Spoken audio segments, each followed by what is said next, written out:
Yesu jemedari, Yesu jemedari, Yesu jemedari. Shangilia Yesu namba moja, Yesu namba moja, Yesu namba moja, Yesu namba moja. Shangilia Yesu namba moja, Yesu namba moja, Yesu namba moja, Yesu namba moja. Yesu dakitari, Yesu dakitari, Yesu dakitari, Yesu dakitari. Shangilia Yesu atupenda, Yesu atupenda, Yesu atupenda, Yesu atupenda. Yesu anaweza, Yesu anaweza, Yesu anaweza, Yesu anaweza.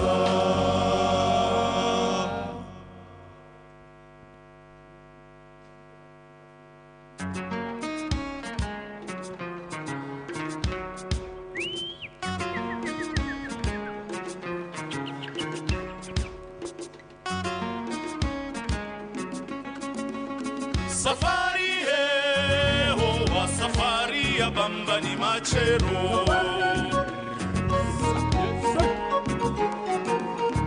Safari ya bamba ni machero.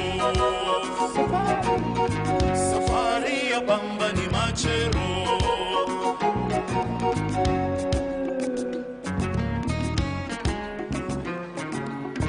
Enyi alume wa mizi munda kwenda safari ya bamba. Safari wa safari ya bamba ni macheo. Enyi alume tureza. Safari ya bamba ni macheo. Enyi alume tundakwenda. Safari ya bamba ni macheo. Hokambi, homsi, hokambi, homsi.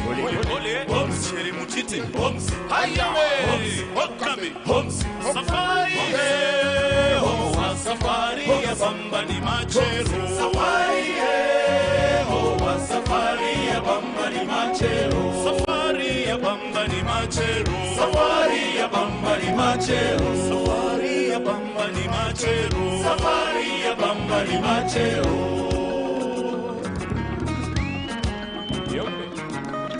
Vuteni kamba gari la bamba. Vuteni kamba gari la bamba. Wana mkubwa nenda Mombasa, fika salama. Vuteni kamba gari la bamba. Vuteni kamba gari la bamba. Owe nzoni muloleta we zungunirero. Kanenge wa baba ni mutima. Owe nzoni muloleta we zungunirero. Kanenge wa baba ni mutima. Safari wa safari ya bamba ni machero. Safari wa safari ya bamba ni macheo. Safari ya bamba ni machero. Safari ya bamba ni macheo. Safari ya bamba ni machero. Safari ya bamba ni macheo. Enyi alume wa mizi munakwenda safari ya bamba. Safari wa safari ya bamba ni macheo. Enyi alume tureza. Safari ya bamba ni macheo. Enyi alume munakwenda. Safari ya bamba ni macheo.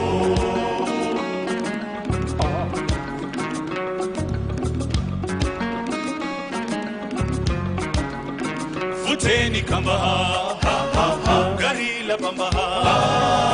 Vuteni kamba gari la bamba. Wana mkubwa nenda Mombasa, fika salama. Vuteni kamba gari la bamba. Vuteni kamba gari la bamba. Owe nzoni muloleta we zungunirero. Kanenge wa baba ni mutima. Owe nzoni muloleta we zungunirero. Kanenge wa baba ni mutima.